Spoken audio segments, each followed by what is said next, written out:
Shalom, and welcome to Hebrew Bible Secrets with your host, Rabbi Beaton.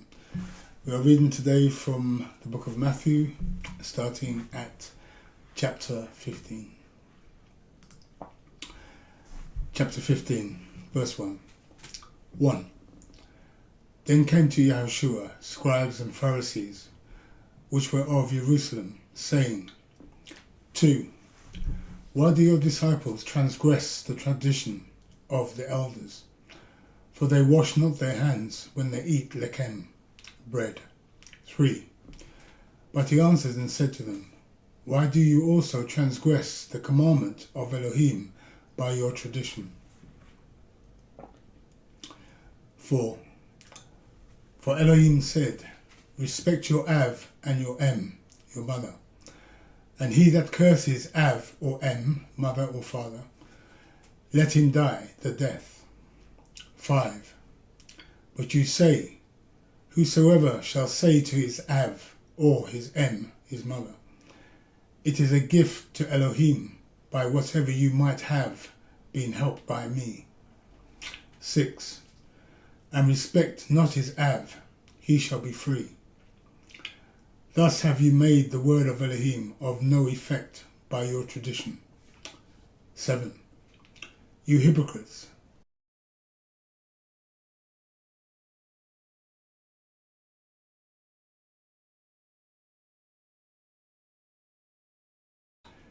8.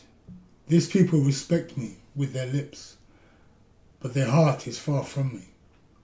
9. But in vain they do pay homage to me, teaching for doctrines the commands of men. 10. And he called the multitude and said to them, hear and understand. 11. That which goes into the mouth does not defile a man, but that which goes out of the mouth, this defiles a man. 12. Then came his disciples and said to him, do you not know that the Pharisees were offended after they heard this saying? 13. But he answered and said, every plant which my Av in the Shamayim has not planted shall be rooted up. 14. Leave them alone, they are blind leaders, and if the blind lead the blind, both shall fall into the ditch. 15. Then answered Kepha, Peter, and said to him, tell us the meaning of this parable. 16. And Yahushua said, are you also yet without understanding? 17. Do not you yet understand that whatever enters in at the mouth goes into the belly and is cast out into the sewer? 18. But those things which proceed out of the mouth come forth from the heart, and they defile the man.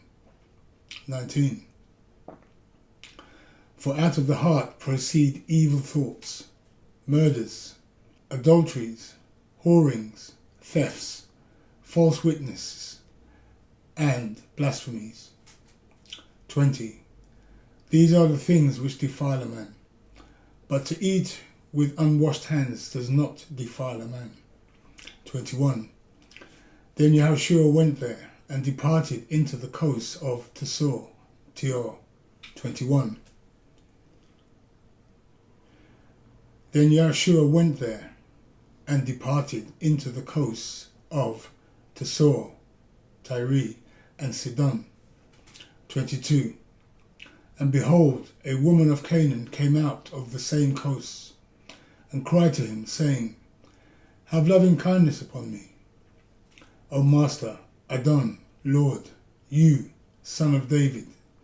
My daughter is grievously troubled with a demon. 23.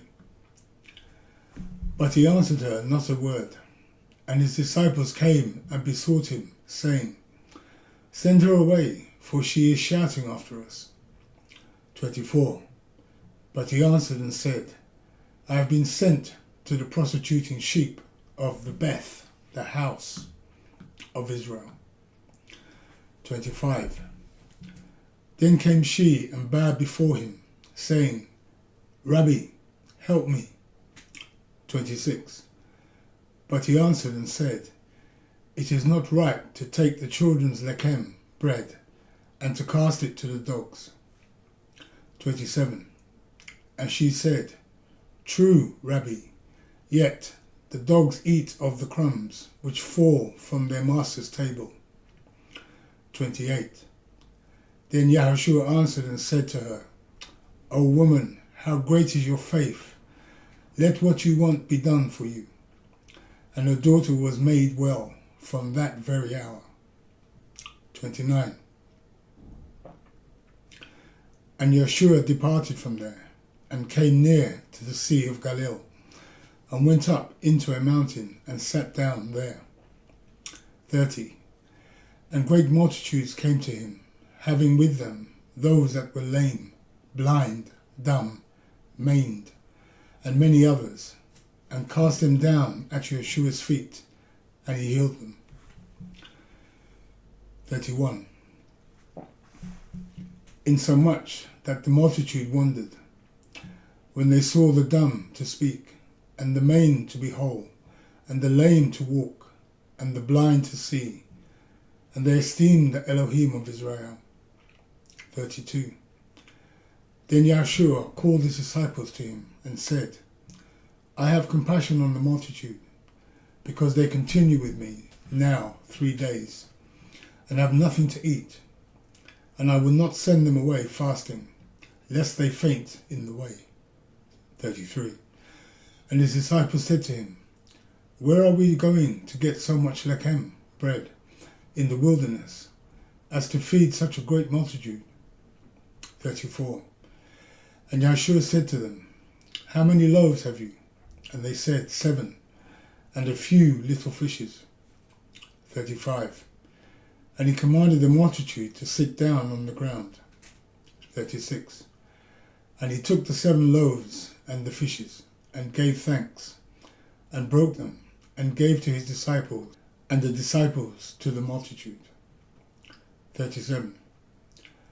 And they did all eat, and were filled, and they took up the broken pieces that were left, 7 baskets full. 38. And they that did eat were 4,000 men, beside the women and children. 39. And he sent away the multitude, and took the boat, and came into the coast of Magdala. So that ends chapter 15. So let's just have a look at some of the footnotes in chapter 15. So the first footnote we have is in verse 3. But he answered and said to them, Why do you also transgress the commandment of Elohim by your tradition? So why do you also? Let's have a look at this word also. So Yahushua does not argue that the tradition of elders is wrong, because he washed his hands, but unlike many of his Christian followers, are breaking the traditions of the elders even today. The washing of the hands, Natilat Yadayim, is even alluded to by Jacob in James 4 and 8. So let's have a look at James 4 and 8 quickly.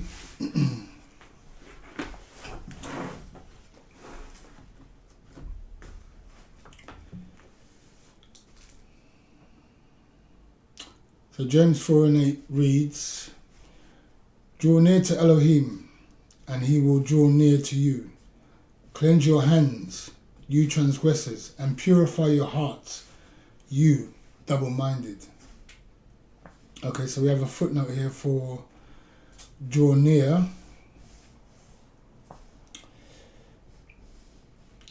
And it reads, Jacob is talking about the Chag, the celebration of Yom Kippurim, Day of Atonements, where during the 10 days of awe we are to think about our lives, our mistakes, and go and seek forgiveness from our friends, and then seek forgiveness vertically from Yahweh.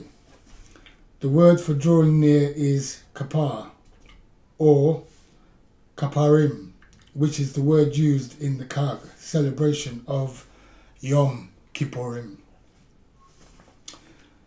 Okay, so that's the understanding there of the washing of the hands. So let's go to the next footnote, which is in the same verse, verse 3. You also transgress the commandment of Elohim by your tradition. So let's have a look at this word tradition. So we have here, Yahushua does not criticize this tradition of washing of the hands, as it was common practice and agreed by the school of Hillel. But Yahushua talks about another tradition that would circumvent Yahweh's Torah. Note carefully, he says your tradition, which means he did not agree with these, some of the Pharisees from the school of Shammai, but had no problem with the traditions of the elders established by the school of Hillel and the sages, which were agreed upon. In fact, this verse is talking about the washing of the hands, which even Yahushua did and agreed with. Christians should also wash their hands before they eat food. We know this is true when we have swine flu devastating the world, teaching us an important lesson, that the traditions of the elders were correct. Even Muslims follow this tradition. Okay, so let's go to the next footnote, which is in verse 4. For Elohim said, respect your Av and Em, your mother and your father, and he that curses Av or Em, mother or father, let him die the death. Okay, let's have a look at this, die the death. So we have here Exodus 21:17, to put to death one who curses his parents. Okay, Exodus 21:17, let's have a quick look at that. Exodus 21:17. And he who curses his father or his mother shall surely be put to death. So we have a footnote here for curses. Let's have a look at this quickly. The previous footnote applies. A curse is not by mouth only, but by actions. Okay, so you have to understand, mother and father here on the earth are representative of the mother and father in the heavens, in the Shamayim. So to curse your mother and father down here on the earth would be like cursing the Father and the Ruach HaKadosh, the Holy Spirit, the set-apart Spirit, Mother Wisdom. So it's imperative that you do not curse your mother and father. Okay, let's go to the next footnote, which is in verse 5. But you say, whosoever shall say to his Av or his Em, his mother, it is a gift to Elohim by whatever you might have been helped by me. So the first footnote is, but you say. Let's have a look at this in verse 5. And the footnote there reads, note, he said you say, meaning this was not an established tradition by the elders. Okay, so this wasn't one of the elders' traditions. So the next footnote after that is, whatever you might have been helped by me. So helped by me, let's have a look at this as a footnote there. Here Yahushua touches on how to annul a vow that the Torah says cannot be annulled. Incredible that many Christians have been taught that Yahushua, Jesus, did not believe in rabbinic oral Torah. In fact, he did and supported the school of Hillel on what to do if a man has made a vow. This could be a sacrifice or even on his house. Leviticus 27:14. And subsequently, if a man's parents fall into hardship, so the Torah firmly lays down to obey the Torah, So how do we then respect our parents, which is also a high commandment in the Torah? The answer to this was heavily debated in Hebrew halakha, law, and what was determined was that a vow could be dropped in favour of parents on the basis of love, and opening legal annulment could be made by three rabbis on the bench. Some individual rabbim ruled that the tradition was to be upheld even if parents fell in hardship. So this is why we see Yahushua objecting to these men and calls it their doctrine or their flawed ideas. But he upheld all the traditions of the school of Hillel, including the washing of the hands.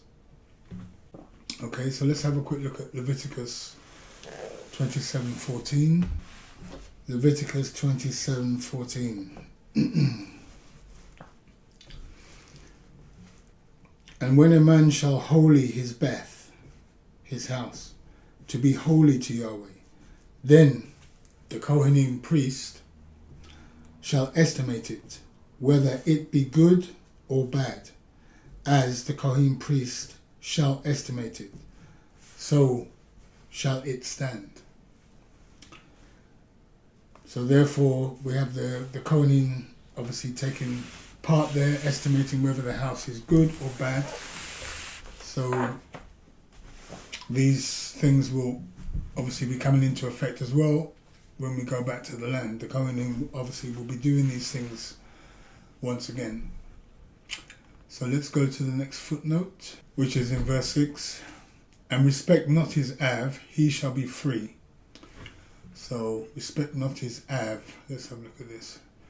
So many manuscripts are missing the phrase or his mother. So respect not his Av or his mother. Okay, his mother or his father. So the next footnote reads on in verse 6. Thus have you made the word of Elohim of no effect by your tradition. So let's have a look at this word tradition. This one, forbidding to breaking a vow, was a tradition or doctrine that these men had made, trying to nullify what the sages and rabbim had already agreed. Okay, so this has already been agreed upon, and these men obviously were trying to nullify it, what had been agreed upon by the sages and the rabbim, the rabbis. So the next footnote is in verse 8. These people respect me with their lips, but their heart is far from me. So let's have a look at this. So Isaiah 29:13, and it reads on, the same trouble is also evident in Christianity, also where they respect Yahweh with their lips, giving him lip service only, but when it comes to obeying the Torah, they are nowhere to be seen. Okay, I think that's self-explanatory there. So let's go to the next footnote, which is in verse 9. But in vain they do pay homage to me, teaching for doctrines the commands of men. So let's have a look at this, commands of men. Christianity is full of this error, the doctrines and preaching of men. One such doctrine is the rapture, which is the imagination of men. The other such error is they have replaced Israel, and the church is now the new Israel. Preposterous. Yahushua, Jesus, never annulled or questioned established halakha, law of the elders, and agreed with it. So the rapture, obviously, we know is the imagination of men, and also that Israel has been replaced by the church, which is also not true. We know Israel is still here in the diaspora. Okay, let's move on to the next footnote. In fact, let me just read Isaiah 29:13. Isaiah 29:13. Therefore the King Yahweh said, for as this people draw near me with their mouth and with their lips do respect me, but have removed their heart far from me, and their fear towards me is taught by the traditions of men. So let's go to the next footnote, which is in verse 10. And he called the multitude and said to them, hear and understand. So the word here is Shema, which is listen. He is telling them to go back to the Torah, where our creed is, Shema Israel, Yahweh Eloheinu, Yahweh Akkad, which is in Deuteronomy 6 and 4. He is reminding them of the commandments in the Torah. Okay, let's go to the next footnote, which is in verse 11. That which goes into the mouth does not defile a man, but that which goes out of the mouth, this defiles a man. So let's have a look at this. He was not saying eating unclean food such as pork, shellfish, etc. is okay. That is still unclean and not Torah permissible. And so are many seafoods such as shrimp, lobster and crab, amongst others. Please take note, the food that is classed as kosher today with fanciful galat kosher labels is not what Torah calls permissible. Torah permissible food can be bought as much from a Christian store as much from a Muslim store, that the animal is bled after being killed, such as a lamb, a goat and a cow. Contrary to popular belief, many Christian slaughterhouses, including Muslim ones, bleed the animal correctly. It would be very wrong to call all Christians idolaters, as they are not. Only some are. Even more, it's ignorance to say that Muslims pray over their animals and makes food unclean. This is not true. The whole Jewish industry in North America alone is worth $12.5 billion, and many are being fleeced by high meat prices when meat could be bought much cheaper from a Muslim store that meets the Torah permissible standard. So take note. Okay, let's go to the next footnote, which is in verse 12. Then came his disciples and said to him, do you not know that the Pharisees were offended after they heard this saying? So let's have a look at this word, Pharisees. So these Pharisees were from the school of Shammai, who were very militant. Okay, so Yahushua followed the school of Hillel, not Shammai. Okay, so next footnote is in verse 14. Leave them alone, they are blind leaders, and if the blind lead the blind, both shall fall into the ditch. So let's have a look at this word, ditch. So this is what will happen to many in Christendom if they do not change their ways, since they have many leaders who are spiritually blind and cannot see the truth of the Torah of Yahweh. Yet they claim to have the set-apart spirit. The same way many in the school of Shammai were the enemies of Yahushua and his disciples, while the school of Hillel actually supported Yahushua and his disciples. Okay, so let's go to the next footnote, which is in verse 17. Do you not yet understand that whatever enters in at the mouth goes into the belly and is cast into the sewer? Okay, so that whatever enters in at the mouth. So let's have a look at this, at the mouth. The Hebrew diet was not up for discussion, but what brings about spiritual uncleanness. One cannot read into this, as erroneous Christians have, that you can eat unclean animals that are against the law of Elohim, forbidden in Leviticus chapter 11. So this is not about saying that, you can eat anything you want, because we still have in Leviticus what is edible and what is not edible. And we know for a fact that pork, shrimp, crab, lobster, these things are not edible. So take note. So let's go to the next footnote, which is in verse 20. These are the things which defile a man, but to eat with unwashed hands does not defile a man. So let's have a look at this. Does not defile a man. The issue was not whether a man can eat unclean foods, which is the wrong conclusion that Christendom came up with. This conclusion put all its followers in idolatry and sin, while here Yeshua is correct in that eating kosher foods without the washing of the hands does not defile a man ritually. However, he at no point is refuting the custom of washing of the hands as bad in any way, but he is comparing ritual defilement versus no defilement. Washing of hands is actually a good custom to keep diseases at bay. See what happened in 2009 when swine flu spread.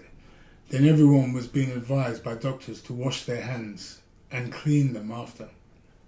This, according to modern medicine, does not pick up and pass on the virus. This proves that the Hebrew custom of our elders of washing of the hands was and is good and should be still practiced by all.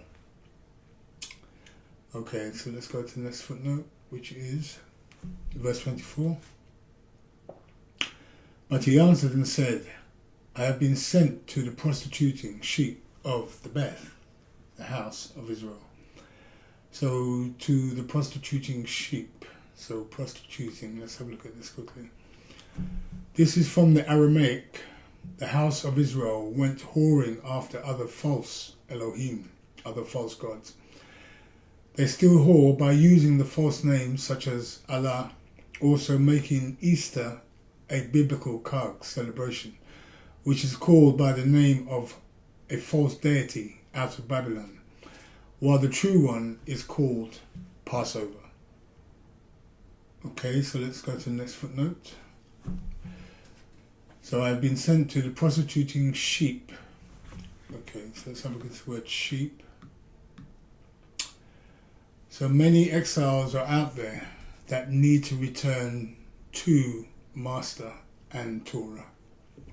Okay, so the prostituting sheep, these are Israelites or Hebrews, genetic, who are still haven't returned back to the Torah. Okay, so this is what we're talking about here. So the next footnote is also in verse 24. To the prostituting sheep of the Beth, the house of Israel. So let's have a look at this word Israel. So Yahushua came for the lost sheep of the 10 scattered tribes of Israel. Okay, so it's important to understand that he didn't come for the whole world. But if the whole world turns back to Torah, then obviously they are in the kingdom. But if they just believe that calling on Jesus' name is enough, then they're mistaken, unfortunately. Okay, so let's go to the next footnote, which is in verse 25. Then came she and bowed before him, saying, Rabbi, help me. And bowed before him. So let's have a look at this. She had the correct approach. She bowed to show submission to him first, then asked to fulfill her needs. While most people ask first without any submission. When it comes to submission, they are nowhere to be seen. The church is empty. Okay, so let's go to the next footnote, which is in verse 26. But he answered and said, it is not right to take the children's lechem, bread, and cast it to the dogs. So lechem, bread. Let's have a look at this.